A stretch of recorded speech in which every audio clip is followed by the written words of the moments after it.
the experience could end after they finish their last entree or whatever. Or I could sell them 5 $20 glasses of dessert wine that they could have while I get, sell them all desserts.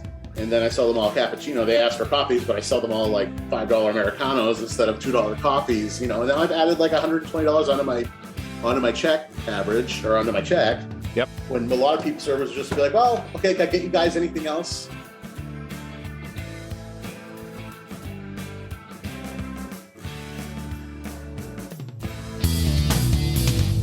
Thanks again, everyone, for tuning in. With me today is a chef, an acclaimed food and travel writer who's written for Bon Appetit, the Food Network, the New York Times. He's appeared on the TV show Anthony Bourdain's No Reservations. He's also an in-home chef. We're going to talk all about what it takes to be an in-house personal chef if you're not a celebrity or a well-known chef. We're going to talk about when he goes out to eat, what does he look for in a restaurant to make that selection? What is he seeing out there in the marketplace in terms of quality and pricing and service? All relevant information that you need in your restaurant, okay? When an objective third party or a food writer shows up, this is what they look for. We're also going to talk about the craziest thing he's ever eaten and what he likes to eat when he's not working. So stay tuned. This is going to be a fun episode.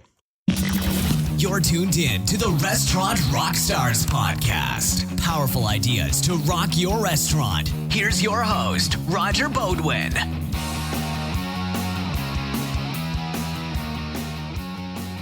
Imagine both your front and back of house teams are so well trained that they're executing flawlessly. Your front of house is doubling your sales, boosting repeat business, and creating 5-star dining experiences, while your back of house is consistently preparing each dish to perfection, on time and to spec. Having a restaurant this dialed takes a unique training system. That's where Serve comes in.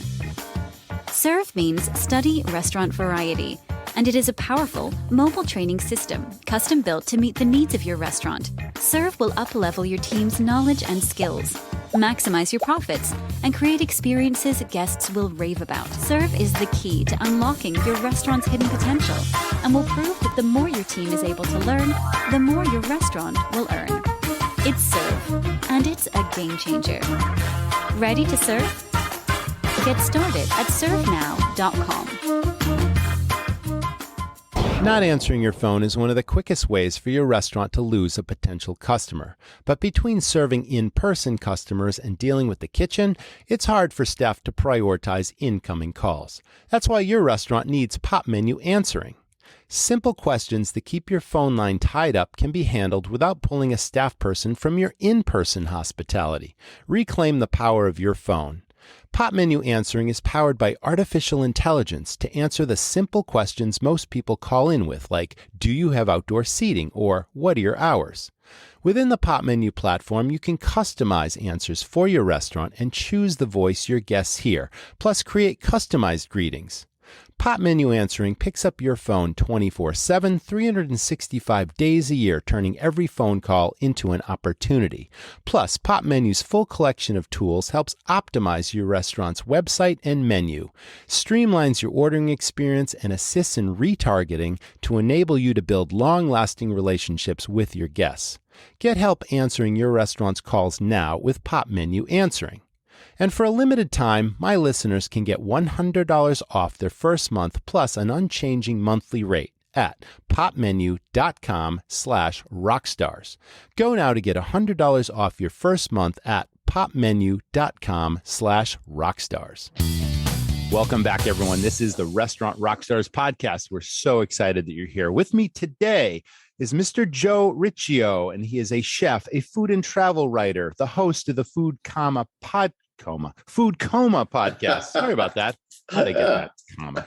Food Coma podcast, and so much more. Welcome to the show, Joe. How are you? I am great. Food coma could work. I mean, it's just a slight hesitation. It's not. It's not an end. It's just a hesitation. you got to think about, what you're going to listen to and the sounds and the sights and the experiences. So food, of course, is the universal language. It's a passion in this business. I mean, if you don't have a passion for food and flavors and bringing people together and delivering amazing dining experiences and experiencing amazing dining experiences, you can't consider yourself a food person, but you are clearly that. Where did it all begin for you, Joe? Take us back. Tell us, what were your early influences? How did you start cooking? How did you develop such a passion for food and this business? And everyone's got their own story. What's yours? Yeah, well, mine, I guess, it's funny. It goes back. I mean, all of my early food memories, the really amazing ones, always revolve around like Sunday at my Italian grandmother's house. Spaghetti meatballs, manicotti, whatever, just that sauce. It was the kind of thing where it was like, every place else I go, any like Italian restaurants we go, it was like never that good. I was like, that was the best. That was sort of the gold standard for me. But other than that, it was funny because like I grew up with pretty much like, shake and bake and like, medium well steaks, baked haddock, chowder. It was like, I didn't really know what was out there. It was funny. It's like the first time I ever had like a medium rare steak. I was like, oh, I get now why people like steak. You don't have to like chew it so many times. You go spit it in the toilet after, it's like, it was all these revelations I started having in my late teens that had kind of opened my eyes to everything. I knew I've always been into, a fat kid. So I'm always into eating. But as far as like refining what I eat, that happened in probably my late teens. And I had actually started out with the intention of being in the fashion business. I was working for a high-end clothing store in Portland called Joseph's in high school. And then I worked for Cole Haan back when that was a Maine company. I worked for them in Freeport. And I thought that I was going to be a buyer for a Saks or a Neiman's or whatever. That was the scene I kind of got involved in. And so when I finished high school, I moved directly to Chicago. And I had them transfer me to Michigan Avenue from Freeport. And I had actually gone for like a quarter to the Illinois Institute of Art for fashion merchandising. But I was like, I don't like college at all. I don't like classes. I don't like classrooms. I don't have the attention span for that. So awesome. Yeah. I got a daughter like that. It's just like, everything just kind of starts melding together and I just get lost in my own thoughts, But it was in Chicago. So I helped open the Ralph Lauren store there, the one on Michigan Avenue, which is like modeled after the Mansion in New York. It's an amazing store. Yeah. I'm familiar with the New York Mansion, by the way. Yes. And the Chicago one is like a built from scratch, version of that. It's incredible. It's like, the artwork alone costs like $7 million literally for the inside the store. And they opened a restaurant called RL right next door. And this was like, they brought in like Oprah's favorite chef from New York, this guy Nino Esposito. I decided to go ahead and get a job there. And, I hadn't really, my first job ever actually was I helped open Gritty's in Freeport. They hired me, I was 15, but they thought I was 27 and they hired me to be a bartender. Literally, I got to like 2 interviews. And I was telling all my friends I was a sophomore in high school. I'm like, I'm going to be bartending this summer. It's going to be amazing. And then inevitably, during bar training, I actually showed up to bar training. And at one point, something came up about ages, and I kind of had to raise my hand and be like, I'm not actually of age yet. And they're like, well, how old are you? I'm like, well, I'm almost 16. And they were like, what? So I had to be a busser and a dishwasher. And then my entire professional kitchen career, as far as in a restaurant, lasted 2 days. It was at Gritty's. The second day, I let a bunch of silverware get into the new garbage disposal and broke it. And I was told I could be a busser. So I just cut some Gritty's chips. Story. Yeah, that was that. So I hadn't worked in restaurants since then. And working at RL in Chicago, I just immediately fell in love with this lifestyle. Because coming from like retail, it's like, commission-driven retail. So it's aggressive and it's like, the money's good. But restaurants, I was like, this is back in, 1999 when we still got cash, like nobody really paid attention to how much you made back then.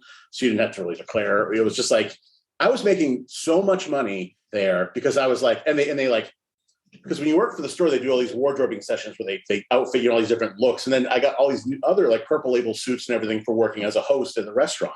So you're like wardrobed. And the restaurant itself also like $3 million worth of artwork, like all the tea lights were like Elsa Peretti, like Tiffany, silver ashtrays back when you could smoke in restaurants. And yeah, the Ralph Lauren people found out about restaurants because all those things were stolen in like a month. Like everybody was like, oh, the Elsa Peretti tea light, this is going right in my purse. Like, oh yeah, I could see that happening. I mean, people steal toilet paper in restaurants out of the employee bathroom. It's like salt and pepper shakers and ketchup and everything you need in your apartment. It comes out of the restaurant. Oh, perfect. And if it's here, it must be, I'm a guest, so I must be able to, it must be mine. Like, actually, I remember one time eating at White Barn, and they have, I don't know if you've eaten at White Barn, but they've got in Kennebunkport, but they've got these like sculptures on the table that are made of like silver flatware, and they're all like different birds. And you can buy them, but they're like $9,000 or $10,000. But they had a guest literally just assumed that they could just have one. Unbelievable. And like took it, and they had to call them, be like, you have to bring that back. They're like, oh, I thought this like came with my table. Like the sense of entitlement. Yes, that was the word that came to mind. So for those audience members, White Barn Inn is one of these nationally acclaimed restaurants where they have choreographed service, where you walk in and every single person that interacts with you is part of the dining experience. Amazing food, amazing wine list, amazing ambiance in a historic property. And yeah, it's a dining experience for sure. So thanks for taking us there. Keep going. Yeah, no, then they have that picture window where they're constantly changing the flowers and everything. And I mean, it's like one of those, like the art of service, especially since the pandemic, has really, I think, been lost. Like when I get really great service these days, it's always like such a shock, But so the idea of working in this restaurant, like I would literally work doubles every day because I just loved being there. Like I made so much money. Like I'd hang out with the managers after hours and drink really expensive scotch. And it was like, the staff meal was amazing. It was like being part of this like new world that was also like a lawless town for me, because I was like, the more I kind of apply myself, I was like, oh yeah, I'll be a host and make hourly. I started doing a little cocktailing. I'd like do the coat check, and like, these like mafia guys coming in, giving you like $100 to get their coat. So I'm like leaving there with like $700-800 a night. I'm 19. Back then, that was a ton of money. Yeah. Yeah, I wasn't even supposed to be serving alcohol because in Chicago it's 21. Yep. But again, I always look really old, so nobody ever pays attention, which is fine. But I was hooked at that point, and I started working in restaurants there and nightclubs in Chicago. So I'd be working until 4 or 5 in the morning, and that sort of gives way to a certain lifestyle. You know what I mean? And then I kind of settled into these like high-end steakhouse. Basically, it was always like sort of drawing from. For me, restaurants were about, and like getting into wine and everything, were based on selling. Restaurant owners and managers, I call this the business of 1,000 details, and you've got more important things to worry about than calculating and paying your monthly sales tax on time. Well, that's where Davo comes in. Davo puts sales tax on autopilot for restaurants.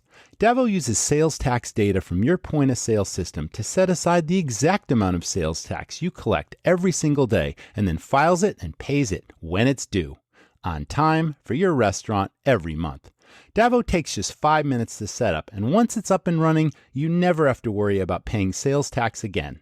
Davo costs $49.99 per POS connection per month, and your restaurant can try Davo for the first 30 days free. Davo was created by a successful restaurant chef and owner who knows what's important for your operation. Time is money, and you've got more important things to focus on, like pleasing your guests. You can't put a price on peace of mind. Why not try Davo for the first 30 days at DavoSalesTax.com? I was like, the more I know about wine, and the more I'm into it, like the more I can sell to these tables, the more money I make. It was just like that commission mentality.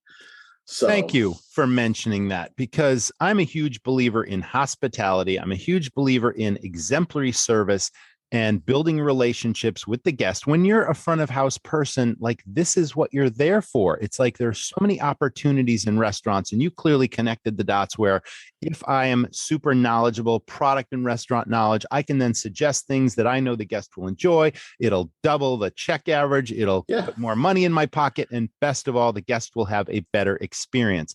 We are huge advocates of that. And unfortunately, restaurants today, I really want to get into what you said earlier about service is a lost art. So we're going to table that for now because we're still talking about your story. We're going to go there. But service really is a lost art. And I just have to emphasize the fact that so many restaurants now, it is more important than ever to maximize every sale, every person coming into your restaurant, because prices are rising.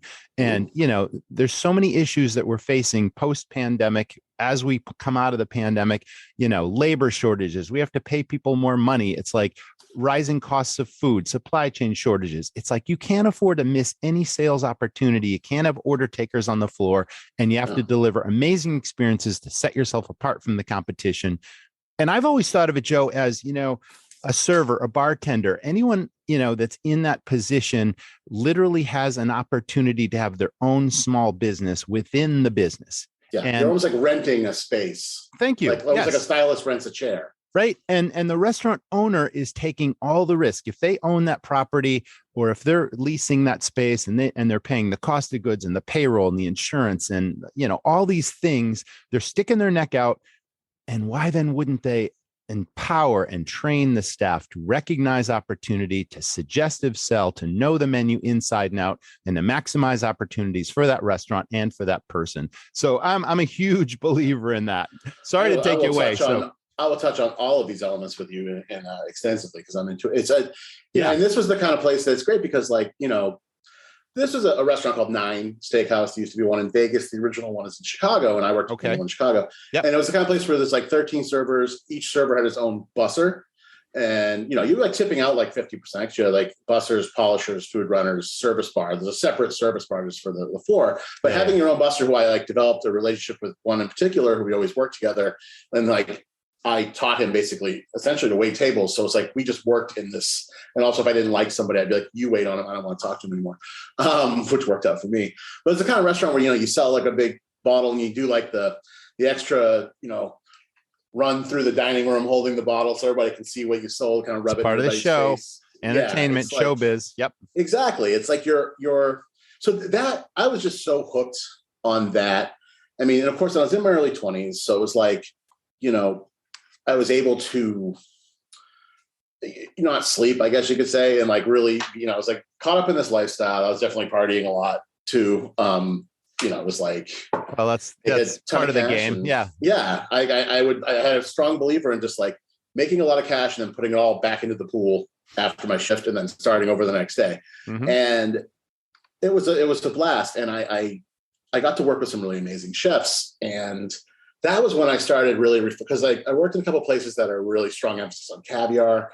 And I started, and with wine and caviar, I started tasting all these things side by side and learning and enthusiastic about them, being turned on to things like foie gras and truffles, all that typical high-end stuff, but also being able to differentiate between dry aged beef and just different cuts and just opening my, and I lived in Little Vietnam. So just going to all those restaurants on that strip on Argyle Street, I would just try everything and anything. And I mean, my appreciation for it now is back then it was just I just like all those different kinds of food. Now it's more, I'm definitely more into it just because over the years.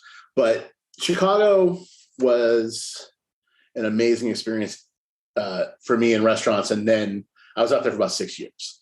And then I came back to Maine and started working. I was always front of the house. I just always looked at it as I want to make money. I don't want cooking to feel like work, and I want to make the most money, and that's just the way it is. And so I worked at Cinque Terre back in the old port. I remember that place. Yep. Yes. I went, I had an anniversary dinner with my wife there. It had to be 10 years ago. Yeah, it was great back then. It was they were doing things in November, truffle month, where you could get fresh white truffles shaved on all your entrees. And it was and it was doing the 5 courses but spending a lot of time explaining to people who would kind of fight you on it and be no, I'm just going to order 2. And you're that's really not a lot of food. I know what you're trying to do. And the whole thing is you don't want to be condescending. And we'll talk about that with service when we talk about service, but it's you're also I'm doing you a favor. I'm trying to, I know that you're going to see what you ordered. It's not seem like a lot of food. I just don't want to think it's my fault. So I worked in, and then I started while working in restaurants. In 2005, I started working in the wholesale wine business, selling wine to restaurants and stores. So I did that for about 10 years. And I always had I would have 2 or 3 restaurant jobs. And 2 or 3 days each. I've actually worked in 45 restaurants in my career, which spanned 25 years. Yeah, I retired in 2017, but unbelievable. I just cool. It was great because if you work 2 shifts a week someplace, you're there just enough that you're friends with everybody likes you, but you're not there enough that you have to go to things like staff meetings. Like you don't have to, and if you really don't like it, you can just leave and you have 2 other jobs. It's like you just don't have to get so involved in the drama of working at one restaurant full time, because I've always thought restaurant years are like cat years, where it's like, 1 year in a restaurant, it's like 5 years at another job, just by the way it feels, at least back then. It's not that way anymore, I don't think as much, but it was more that pirate ship mentality, and I even work at places like Diamond's Edge, and you're going out there, it's like you're taking the 1 o'clock boat from Portland out there, and you're coming back on like the 11 o'clock, and it's like you're in it. It's like male, female, we're all changing the same place together in the attic. It's like everybody has kind of like their island girlfriend and boyfriend. Everything happens on the island, kind of is what it is. I got something to add to that. Okay, so the restaurant, Great Diamond, a beautiful experience, right?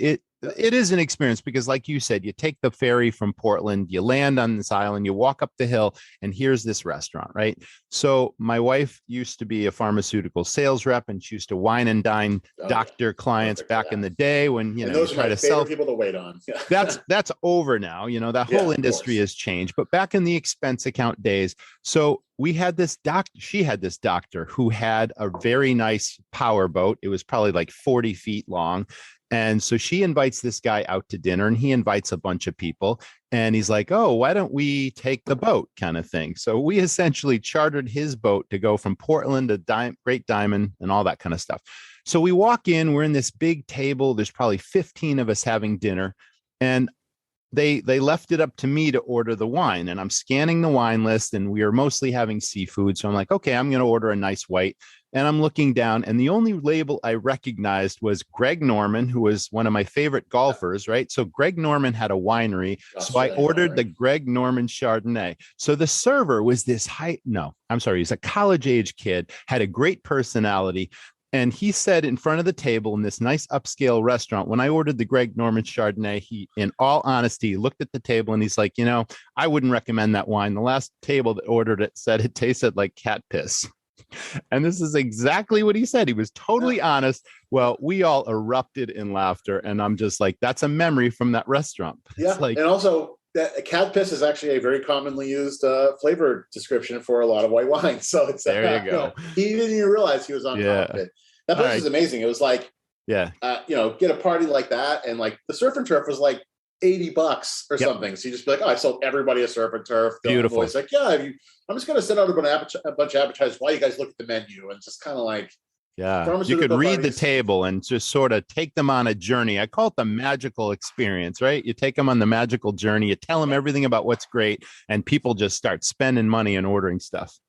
Yeah. And it's just, and that, and a lot of times it's like the kind of thing, I mean, whatever conscious was, but like add the gratuity, and then nobody even sees it, and they double tip you on top of that. And you're like, oh, I just made $550 off this one table, and my night's good. And you had fun doing it, right? Oh yeah, but I mean, working with like-minded, cool people. Absolutely, yeah. Because it's just everybody's in it to have a good time, and then you start having a good time, because that's the whole. There's nothing worse than when both parties are not having a good time. You aren't, they aren't, and you're just like, what's the point of this? Like, wouldn't you be happier at home? Like, I have this mantra. It's like when staff are having more fun and making more money, the guests are having more fun and spending more money. Yeah, and that's like funny this beautiful thing. And there's a certain profile of guests too that I've encountered many times in my life. They get upset if they see you having more fun with one table than them, like actually upset, like not even being like kidding. Like they're like, well, why aren't you talking to us as much? And you're kind of like, I mean, like, I don't know. I'm trying to help, but it's just very bizarre to me that you'd be comfortable saying that to somebody, let alone, even think it. But anyway, yeah. So I, did, Diamond's Edge, the wine business. I was always looking for smaller distributors, kind of actually being part of the beginning of a few of them. So getting to really see what it's like to build a portfolio and work with suppliers and have all the free wine you could drink, literally just never ending ocean of wine. And, and that coupled with the restaurant business, I mean, I was also a buyer for a retail store. And so that was all like my career. Then we started doing these deathmatch parties back in 2007, which were, I lived with this guy, John Dietz, and they were over on Ocean Avenue. And there was these huge dinner parties, essentially revolving around a theme. The first one was foie gras. And it was like 10 chefs, 10 courses of foie gras, 30 people. And they eventually evolved into like, the last one's theme was like the last meal on earth. And it was like 80 people, 16 chefs. Like, and these got on like Andrew Zimmern's show, like they caught the attention, like Anthony Bourdain. Like we started getting on national press for these things. Yeah. Uh-huh. And that was what kind of, I started writing in 2009. Okay. I started my blog, Portland Food Coma, based on, I was just basically like, if any of these things kill me, I want to have a story to leave behind because this is getting pretty excessive. So it was all based around excess and consumption but hedonism. Hedonism. And it took off. And that was in March that I started that blog. And in August, I was approached by Susan Grisanti from Maine Magazine. I know Susan. Yep. Susan Kelly back then. And she offered me a job. Like, so I just kind of like started this blog, and then now I have this professional writing gig just based on that. It was really wild. And I just started, I did Maine Magazine for a while. I was doing my own thing still. I started my show, Food Coma TV, in 2011.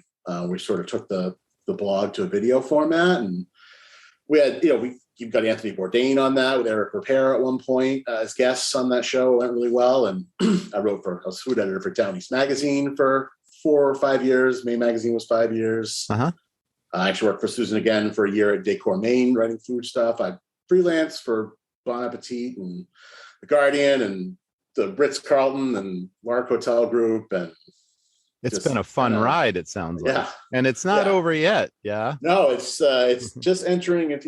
I just got into my 40s. So,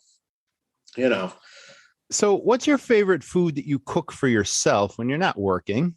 And what's your favorite food you want someone else to cook for you? Get big flavor without the labor with Smokin' Fast from Smithfield. It's fully cooked or smoked proteins, including American barbecue staples and global flavors. Everything from ribs to pulled chicken to brisket and barbacoa, all are authentically slow-cooked to perfection. It's so delicious your guests will never know it wasn't smoked right in your own kitchen. Now you can add barbecue to your menu without adding a pitmaster to your payroll. Visit smithfieldculinary.com. My favorite food to cook for myself, I think definitely mapo tofu is up there. So it's Chinese tofu and meat dish. And I love making any kind of like one pot, like rice dishes, something I can just take vegetables, toast the rice, add some kind of sausage or whatever, add really good stock.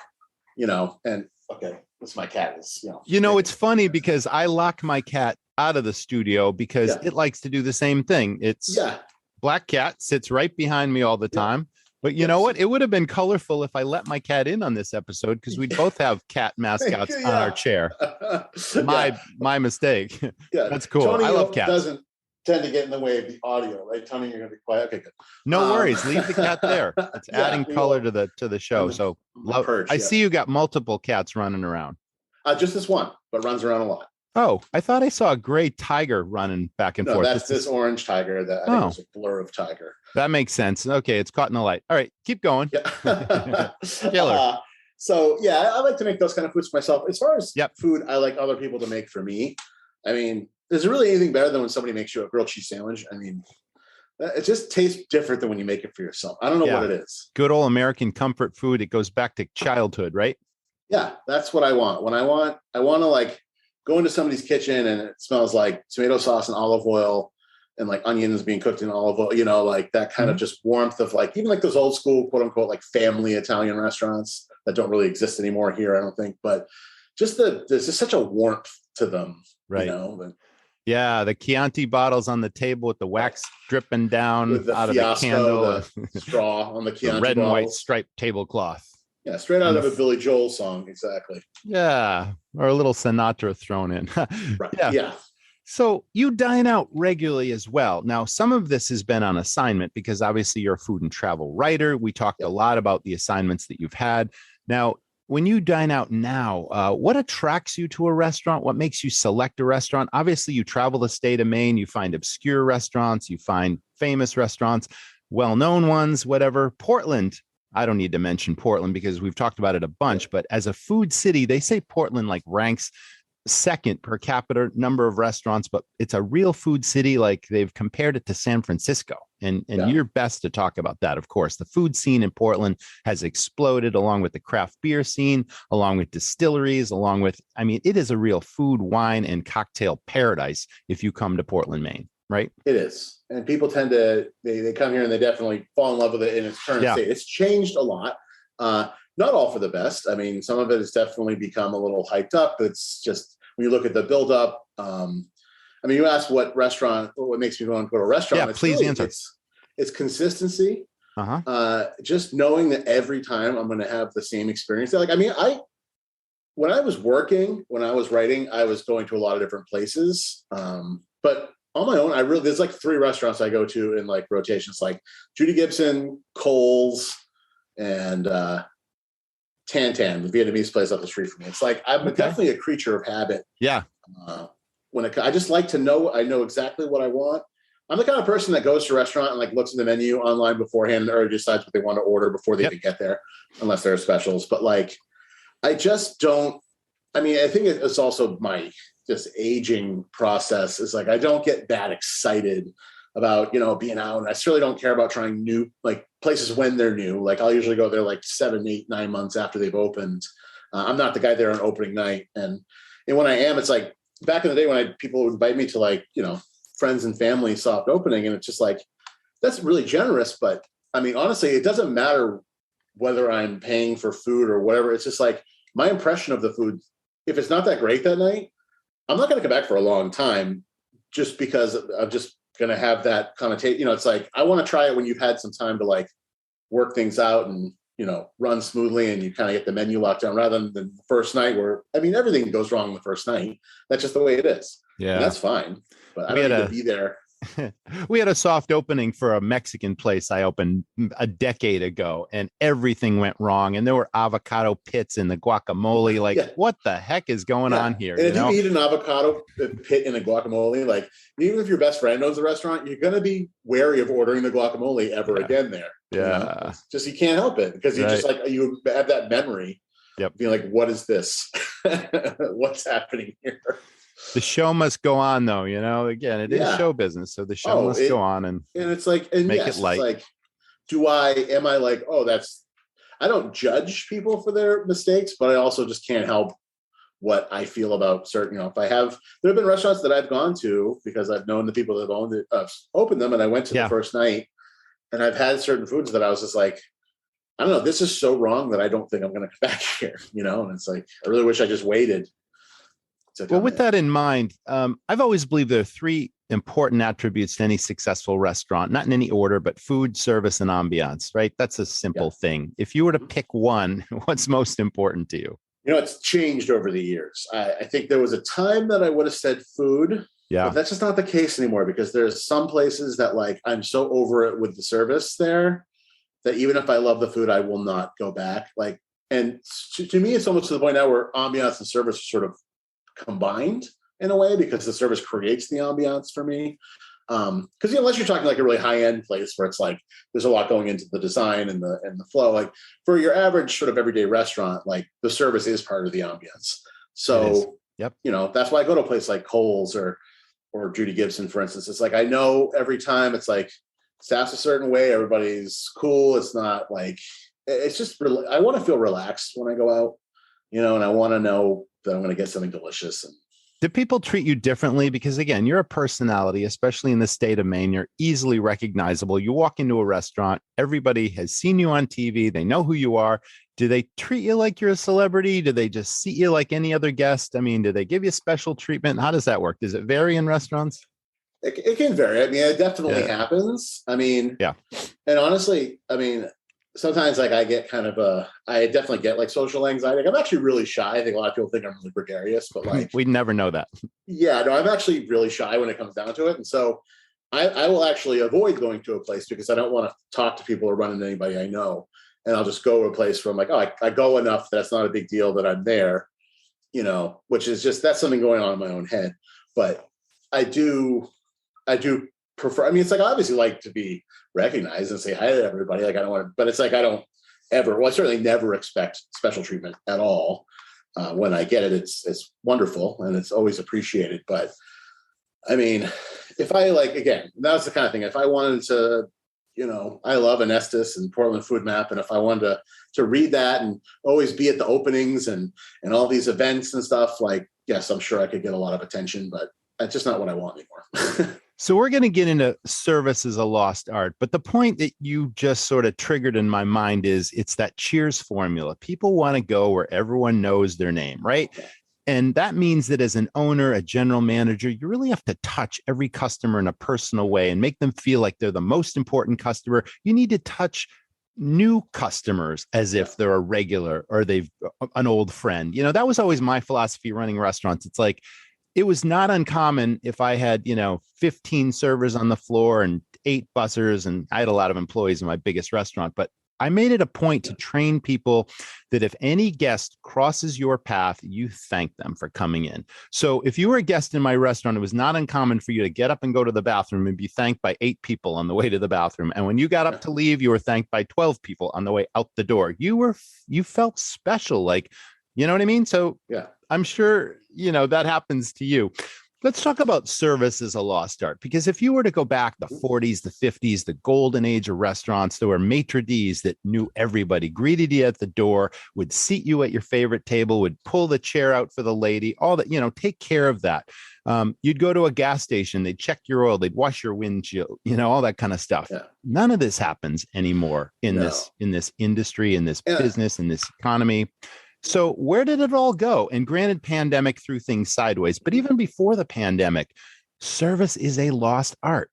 Why didn't the restaurant industry as a whole embrace the fact that hospitality is absent when something happens to you? Hospitality is present when something happens for you. And that's the most basic thing in this business. But what happened? Why decades change and millennials are now working in restaurants? And it's like, tell me what your thoughts are on that. I'll shut up now. Please don't. I think that, well, I will say, I think the blame lies on both sides of the table. I think that, I think it's a lot harder to be really hospitable when people are being really aggressive about things like masks and whatnot. Sure. Setting the tone right from the beginning, holding things against you. You're less likely to really give those people an amazing experience if you're already sensing, attitude or aggression or, it's just, sure. I think, and I also think that there's a lot of people in the world now that just, they don't even appreciate, you could go all out for somebody. The more you give them, it's almost like give an inch, take a mile. They're just very entitled. And it's they don't necessarily appreciate the service experience, but they're the first ones to write a Yelp review of one thing. If there's one thing, they don't like the color of your tie or whatever. It's they're, the Yelp has changed a lot of that. The everybody's a critic, everybody feels that their opinion is extremely valid, and it's just not. I mean, it's valid to them. That's an interesting perspective, because the internet has both been a blessing and a curse for restaurants. Because on one side, you can promote the hell out of your restaurant for very little or no money at all. Social media has become huge. So it's a benefit to restaurants. But then, like you say, everybody's suddenly a food critic, and the customer is always right in their mind. And suddenly you get slammed for something that you didn't do, wasn't your fault, wasn't a realistic truth story. And now your restaurant reviews plunge, and it all is based on reviews. It's like whenever you're going to go out to eat, you look at the phone, you look at the reviews, you look at the menu, and that's how you decide in so many cases where you're going to go. In the 40s and 50s, nobody in the 40s and 50s, customers couldn't anonymously attack you in public. Just word of mouth. Having an experience. They're friends. Don't go to that place because. Right. It's all word of mouth. And it's and I think that now the service that it's almost like you have to you have to spend a lot of money. And go to a high-end place, not even necessarily in Portland. I mean, in Portland, and that's always been the case. There's never been a place in Portland, for instance, that's on the level of White Barn or on the level of Lippert. When you go to the really high-end places, sure, yeah, where you're really just they make you feel when you go to Per Se and they Google you before you go, no matter who you are, and know a little thing about you when you show up. Like that kind of stuff is like, it's mind blowing and it's amazing and it's memorable.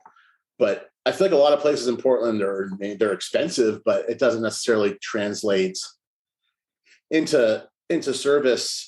And it's really because, I mean, nobody's really trained, but nobody really even cares. I don't think. I agree. I can't think of a Portland restaurant where the staff wants to know anything about French service or anybody knows how to fillet a fish tableside or anything, or sell a bottle of wine properly, or, you get people come over, plonk it on the table, open it on the table.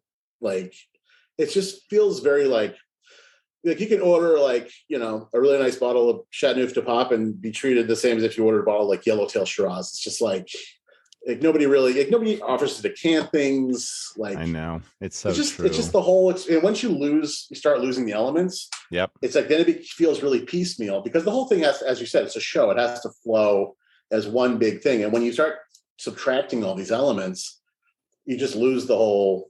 I mean, people can be nice and that's great. And they aren't always nice. Sometimes you get that people wait on you and they treat you like it's your privilege to be there and which is like, yeah, I'm not saying that I'm better than anybody, but it's also like, no, that doesn't work that way either. Like, I don't have to be extra sensitive because you came into work. Like, we're all doing this. I'm eating here. You're working here. It's not rocket science. Also, I'm not the smartest guy in the world, but I was a really great server. One thing I will say that if you are going to give attitude to people, which I certainly have in my lifetime, plenty, you have to not make mistakes. If you're going to be that kind of personality, then you better be flawless and you better not give somebody an actual reason to prove you wrong. And then you look extra stupid, but it's just, I don't know. All the last few years, I mean, it's been a little while since I've worked in a high-end place.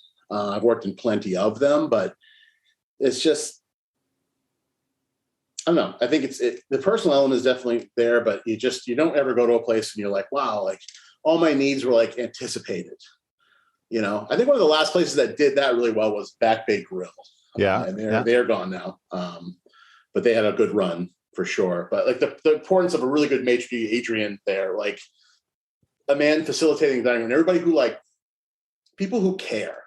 Like who want to be there, who want to be better at their job, who like are part of the team. And as a result, are there to make money. I'm not saying it's not a charity, but like, I don't know. Some people it's just like, well, I just show up and I make my money and I leave. And if I don't like that now, it's like there's 5 other places I could just go work and whatever.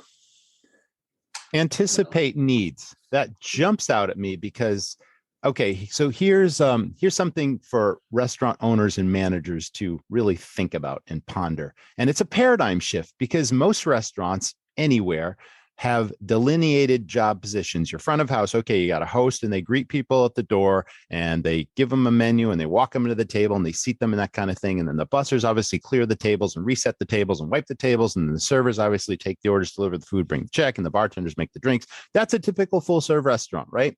Yeah. So we cross-trained our staff and we trained them all in product and restaurant knowledge so that literally a server could be a bartender and a host could be a busser and a busser could be a host. And they were all trained so that, and in the point of sale system, so we had choreographed service where anyone could back anyone else up.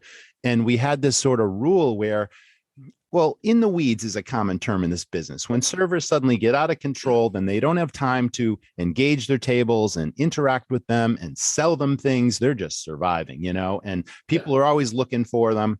But everyone is in a section at a given time, a host, a busser, a server. They're all in the sections. Therefore, keep your eyes open, anticipate needs. Notice that the lady's glass of wine is almost empty. Notice that someone dropped their fork on the floor. Every table is your table, and everyone is part of that service-oriented team. And if everyone was trained in product knowledge, then everyone is trained to sell. It was not uncommon for a busser to notice that the glass of wine is empty and ask the lady, did you enjoy that glass of wine? Would you like another? Or is there something else that you might like better that pairs with whatever? And the person was so well trained, they could go to the point of sale system and make the sale while the server was in the kitchen getting someone else's food. It was like choreographed service, right? As it should be. And it's like, it's funny, once it starts going wrong, it's like a chain reaction. It's like when all the bad service, because it's like, okay, you come in, the host is very inexperienced, doesn't understand what he or she is doing. So if they go and they triple seat one of the servers when none of the other servers have tables. So you get this one server running around. Everybody else, like, it's nothing worse than not being able to find your server and having all these other servers just staring at you. And you're like, I mean, what?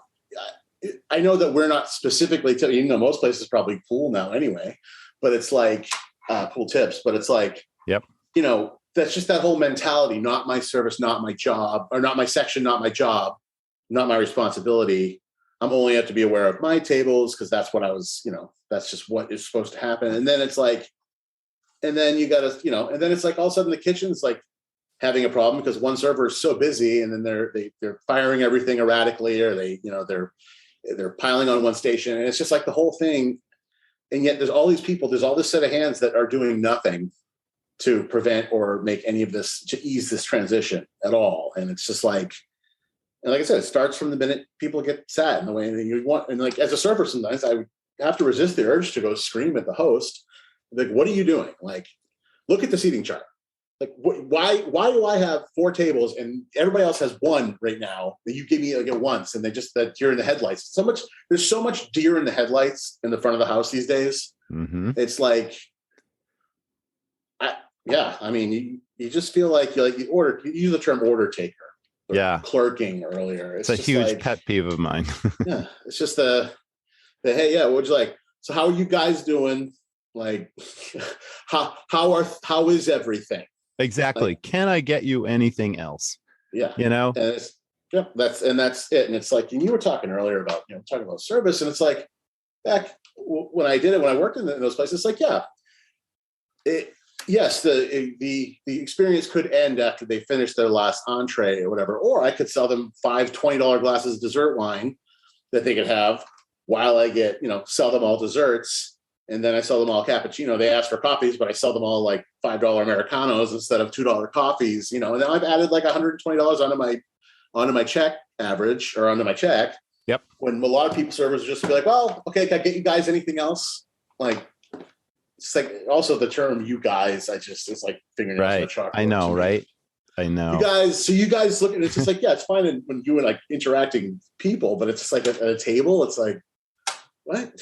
You can't think of any way to speak more eloquently than that. Like, I don't know. It doesn't anger me anymore because I just gave up on it. I'm just like, whatever, I'm going to eat my food. And if I need something, I'm going to express that need. And I'm not like, what do you like? I'm not like, I don't drink anymore, but when I did, it's like, I'm not going to ask for help with wine lists, because chances are, if they know any wine at all, it's the one that maybe they featured this week because the rep came in and talked about it. So they know about it. But it's like nobody has a mastery of the whole wine list.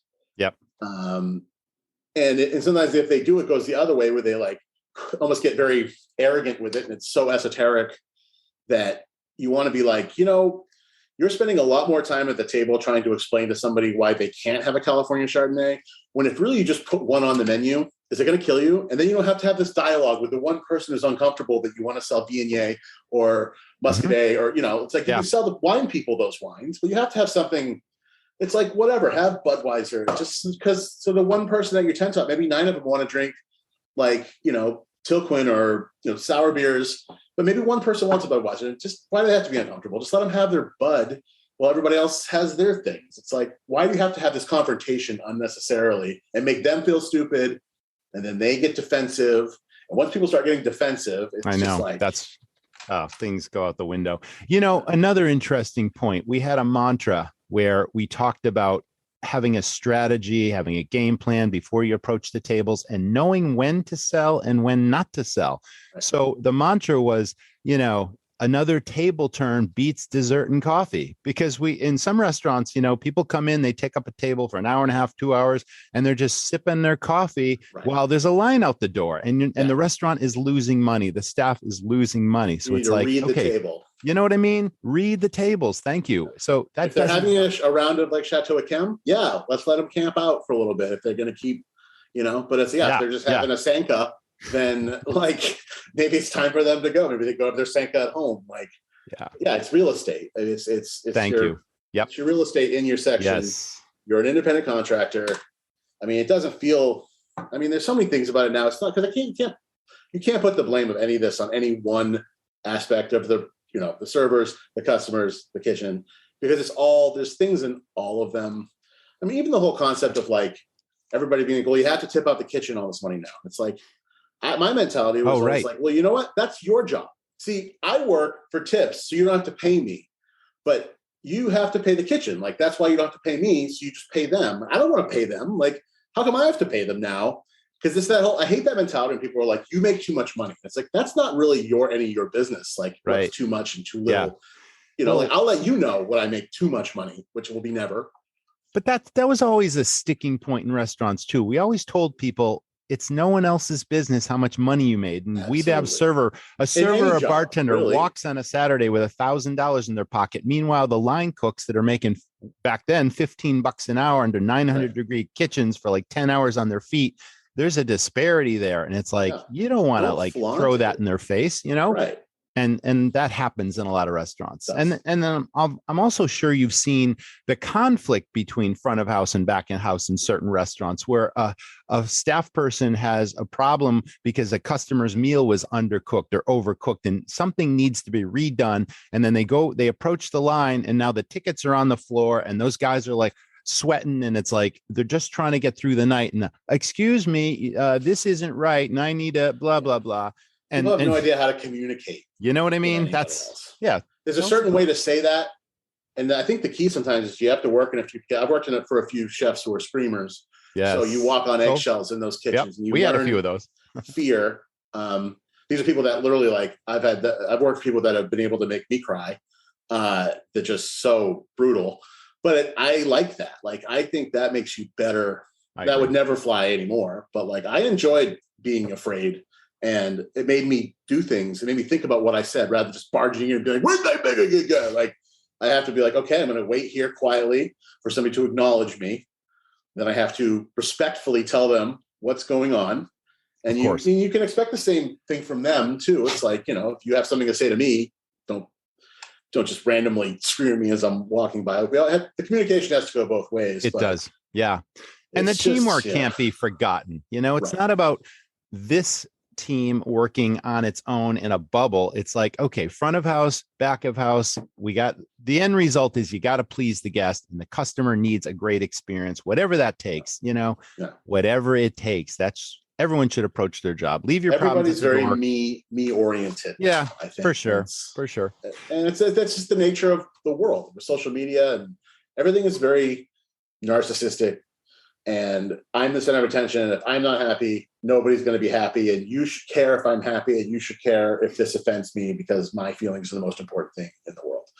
Like, that's what everybody feels now. And that had no place in late 90s restaurants, that mentality. You didn't last very long if you were of that mentality, Like, and again, it's like, that's why I don't do it anymore. Rather than fight it and try to like work in a restaurant, I'm going to show them how it used to be. I left them. Yeah. And I don't want to do it. I don't want to be part of the restaurant world now. I have no interest. Well, you've had 45 restaurants over 25 years. You've paid your dues. You've seen it all. What's the most craziest experience that ever happened while working in a restaurant for you? Can you recall any really just I can't believe this is happening moments? Yeah, a whole bunch of them. Sometimes whole portions of my careers at places. The things,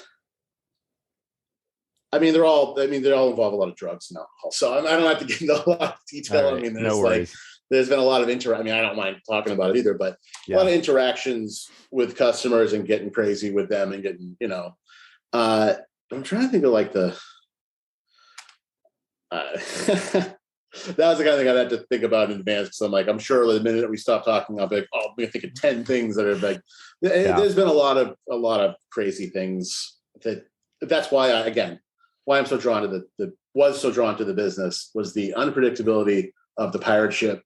And, you're at the mercy of so many factors and, it's like you take the whole thing and then no matter how well you think you orchestrate it, like people's personalities can throw that all off. Like the customers come in and if they're a certain way, how you wanted it to go, it's not going to go that way. So it's like, you got to be able to pivot and be comfortable pivoting rather than fighting the tide, but as far as crazy things, let's just assume there was always a lot of times they involved me being really drunk. So 1997. If you were to go back to 1997, I opened a new steakhouse.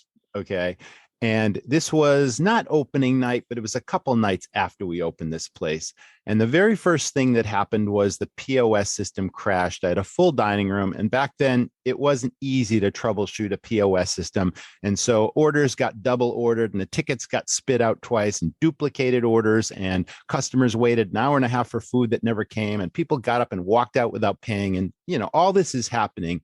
We used to have these big family style tables where, okay, sure, you could put a 14 top there if it was a party or something, but you could also put 2 here and 4 in the middle and 6 on the end, and they'd be all unrelated. And we thought it was family style dining. That was great. So we had a full table of 14, and the ambiance was kind of this rustic steakhouse, and Maine being what it is, we had this giant stuffed moose head on the wall. Where was this steakhouse? I was up at Sunday River Ski Resort. It was called the Great Grizzly Bar and Steakhouse. Okay. So this moose was literally right over the big table, and somehow it let go. It fell off the wall and landed in the middle of this 14 top, and the food and the plates got broken and the wine went flying and people got food on their clothes. And here's this, the big antlers are like right on the table. Thank God it didn't hit anybody, because that could have been a lawsuit waiting to happen. Yes. So the next thing that happens is one of the guests somehow locked their keys in the car. And so we called AAA for them, and they waited like an hour for AAA to get there. And then AAA shows up and they go to open the door with one of those Slim Jim things. And the guy looks at it and he's like, "I'm sorry, I can't help you. This car has side impact airbags. And if I do that, it's going to explode," and blah, blah, blah. Yeah. So the guy he's from Boston. He's 3 hours away. His keys are locked in the car. He can't get in the car. It's like 10 o'clock at night. He gets so angry. There's a beer bottle in the parking lot. He picks it up and he just throws it across the parking lot. It ends up smashing the windshield of one of my servers' cars. And then there was a bar fight there was a famous defensive lineman from the Patriots, and this person, we didn't have a coat room back then. And there was a pinball machine, and in the bar, people just stacked their coats up kind of thing on the pinball machine. And there was one of our customers that was rifling through the coats and stole this Patriots wallet. And the guy caught him.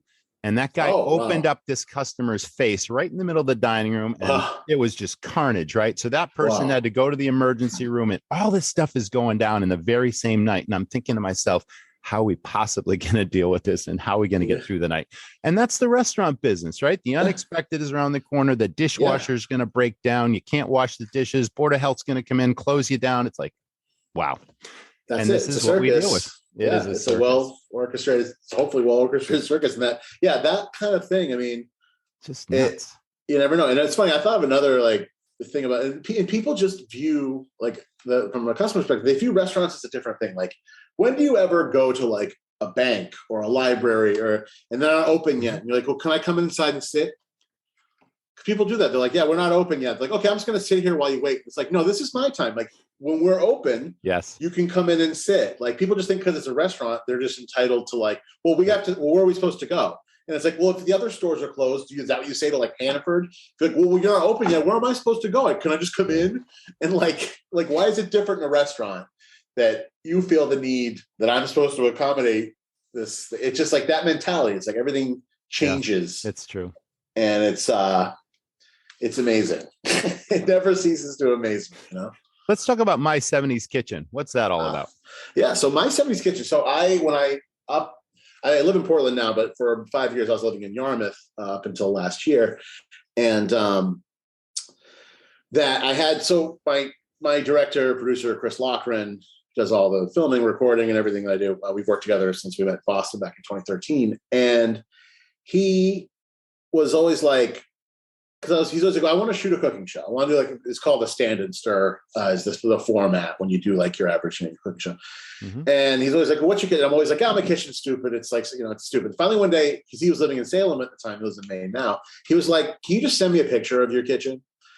And so I sent it to him, and he's like, oh my God. He's like, we're just going to get this steel table. We're going to get burners and put it on that. And so he's like, so he basically set his kitchen up into a TV studio. And I basically just started calling it 70s Kitchen the first day, because it's so wood panels, like the Formica countertops, like it's, yeah. I just embraced it, because it's just a typical like old apartment kitchen. And then it just made sense to really have that be the theme, because I mean, it was really funny. And it was like, and doing the show for the first time and learning a lot about it, even little things like, we filmed the whole segment. I didn't realize that I still had like the dish soap was on top of the sink behind me with like the sponge, like things like that. You don't, it's like on a professional set, you don't see these little minutia things, but it works for the cat showing up or, whatever. Yep. And we just we went with it. And, roll with it. Yep. Yeah. I think it worked. I think we still have 2 episodes to release of that one with Krista Desjardins from Purple House. For the Purple final House. 2 episodes, we did like a 70s theme. So we did Baked Alaska with her, and then Jordan Rubin, Mr. Tuna, we did California rolls with him. Yeah. So we wanted to keep the retro thing. So those 2 have yet to be released, and then my new kitchen, he says we're gonna film here, so we'll see. I don't know. So fun. Yeah. So what's next for Joe Ricchio? What do you see down the road? Well, I think that I'm still just kind of, I don't want to say throwing things at the wall. It's not quite that random, but it's like, I'm still just learning. Like, for instance, I just got back last weekend. We were in Miami shooting. I do our more extensive travel show is called The Hell Out of Dodge. We did the Aragosta episodes. These are like half-hour episodes, which is like, I mean, for 2 people to produce a half-hour episode, it takes us, usually you have like 10 people on that endeavor, So we just shot in Miami last weekend, and we were focusing on like neighborhoody places and love it.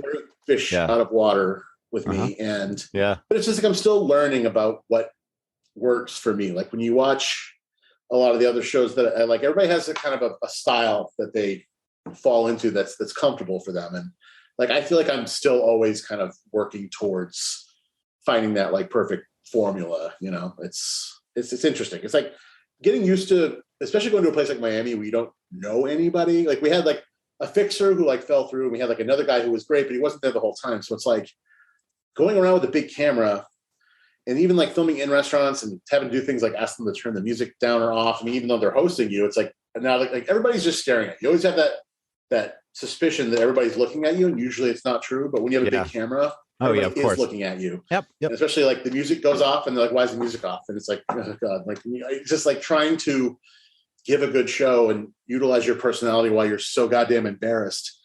You just want to crawl under a rock somewhere, but you're like, okay, I got to do this. I have to do it. I'm here. It's what it is. So this is fantastic. Joe, you've been such a great guest, and you've provided so many nuggets of information. You've taken us on a fun ride of your 25 plus year journey at 45 restaurants, plus, the TV personality thing and the food and travel writing. You're a truly passionate food guy, and we've been super happy to have you on the podcast. It has been a pleasure. Thank you. I can't believe the time's already gone by. Didn't time just fly? I think we've been going for 5 minutes. We could go for 2 hours, but we try to keep it to an hour. Yeah. Well, thanks so much to our audience for tuning in. That, again, is the Restaurant Rockstars podcast. We'll see everyone in the next episode. Stay with us. Thanks again, Joe, for being on the show and being a great guest. You are certainly a big personality leading a colorful life. Thanks for sharing your adventures with us. Let's talk about profit, restaurant profit specifically. These are crazy times, of course, and prices are rising and things are just nuts in an already low margin business. I don't need to tell anyone that. So what do you have to do? You literally have to maximize every sale coming through the door, and more importantly, maximize profit on every sale. Well, how do you do that? I'm giving away 3 ways you are killing your restaurant's profits. Absolutely free at restaurantrockstars.com, plus a restaurant assessment, thought-provoking questions that'll lead you through, are you doing this? Have you thought about that? And these are all designed to make your restaurant more efficient, more productive, and more profitable. It's free. It's at restaurantrockstars.com. I want to thank this week's episode sponsors, Davo, Pop Menu, Smithfield Culinary, and Serve. Thanks again. We'll see you guys all in the next episode. Stay tuned. Thanks for listening to the Restaurant Rockstars podcast. For lots of great resources, head over to restaurantrockstars.com. See you next time.